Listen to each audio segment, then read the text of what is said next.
Introduction. The laws of nature are the same now as when life began upon the earth. Not one drop of water or grain of sand has been lost or gained. But the story of animal life is one of many changes, a panorama of constant progress upward from humble to higher forms, finally resulting in an exalted type, man.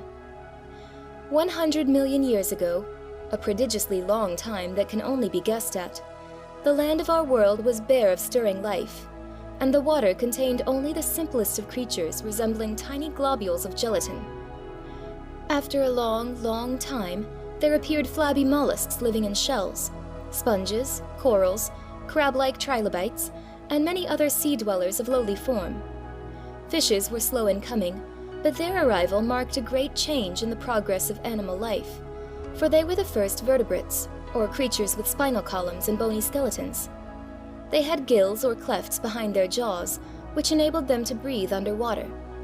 But in time, some of them acquired cavities in their bodies, which served as lungs so that they could sustain life when stranded on sandbars, or when receding waters left them high and dry upon mudflats. No doubt, many learned to flop their way overland from pool to pool, and thus began a new order of lizard and toad-like beings, the amphibians, with short, feeble legs in place of fins. They had gills at birth and lived for a time like fishes, but when grown up, the gills fell into disuse and lungs served instead. They crawled out of the water to waddle about, and such was the beginning of land animals. Reptiles appeared next. They had no gills, and their internal organs were more complicated than those of the amphibians. Their cold, slimy bodies were covered with scales or plates. Evidently, the world was then very attractive to reptiles, for they prospered and multiplied until earth, sea, and sky were overrun with them. Some went back to the old water life, while others waddled about on land, and still others developed skin wings which enabled them to glide through the air or flutter about like big bats. Bird life began, for birds were originally members of the reptile family that had learned how to fly. Dinosaurs, however, were the largest and most abundant of the reptiles. Their brains were ridiculously small compared with their huge and ungainly bodies, and they possessed little or no intelligence. The age of reptiles lasted for millions of years, and then for some unknown reason, it ended. The dinosaurs and their kind passed away, leaving only a few crocodiles, turtles, and lizards as reminders of their former greatness. Meanwhile, a new order of creatures had appeared in the world. Their bodies, unlike those of the reptiles, were warm to the touch and covered with hair.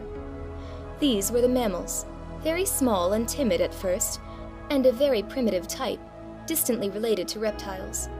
These, the marsupials, are now represented by our opossum and kangaroo. They were followed by true mammals, which, from small and inconspicuous forms, developed into highly specialized and diversified types with comparatively large brains. With the age of mammals began the power of mind. Man was the latest arrival.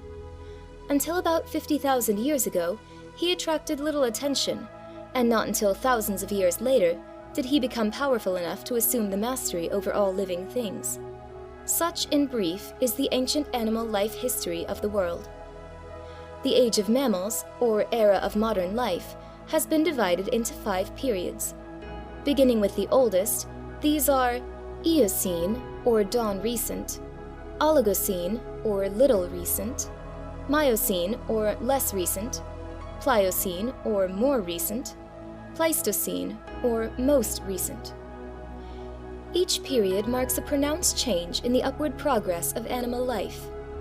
The evidence is to be found in rocks, compact layers of sand, gravel, clay, and other earthy materials spread out one upon another by wind, water, or volcanic action, gradually rising to hundreds and even thousands of feet in thickness, and preserving within them the remains of such animals and plants as existed while the layers were accumulating.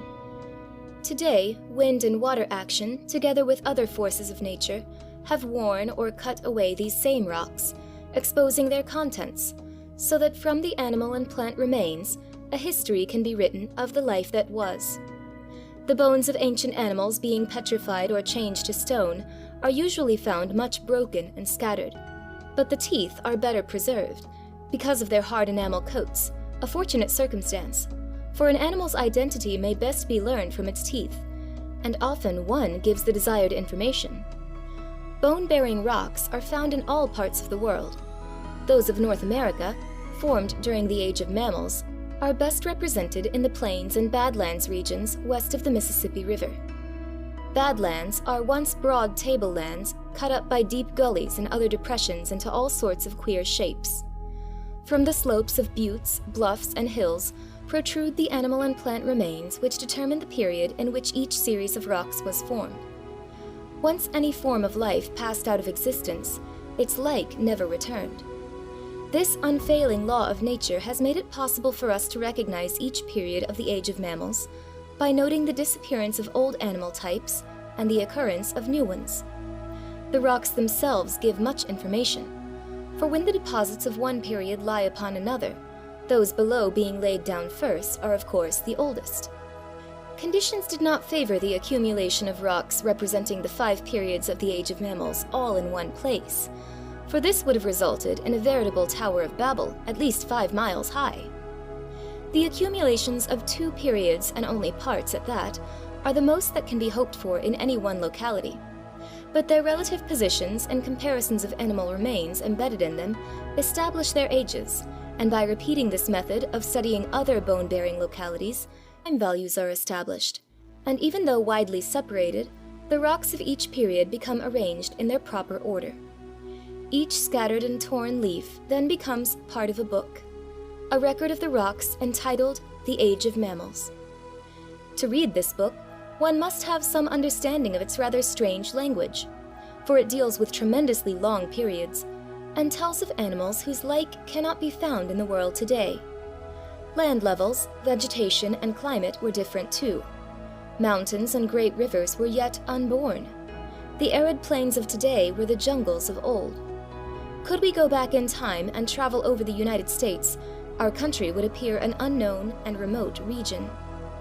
Strange animals were moving from place to place in search of suitable food and accommodations. All of them possessed the inborn power to adapt themselves to various conditions and to live the lives that suited them best. Some did not properly exercise this power and finally ceased to exist, while others improved their positions in various ways. Enterprising creatures like the camel and horse developed teeth and feet, enabling them to change from fertile lowland dwellers to inhabitants of the gradually broadening arid plains, thereby securing new feeding grounds and avoiding the competition and enmity of other animals. A few, like the tapir, served their ends by plunging into thick jungles and leading lives of retirement. Every creature had its own way of trying to live and grow. None of them was thrown into the world without resource. All were sown like seeds with the power to shift their positions to such soil as best suited their healthful development. Every last one of them was given a chance, and even those who failed lived long lives, and their disappearance was most gradual. Man has changed all this. His civilization has proven more destructive to mammals than hunger, cold, disease, and all other natural agencies put together. Those unwilling to become his slaves are being rapidly exterminated. The Age of Mammals has ended, and we are now living in the Age of Man. End of section 1.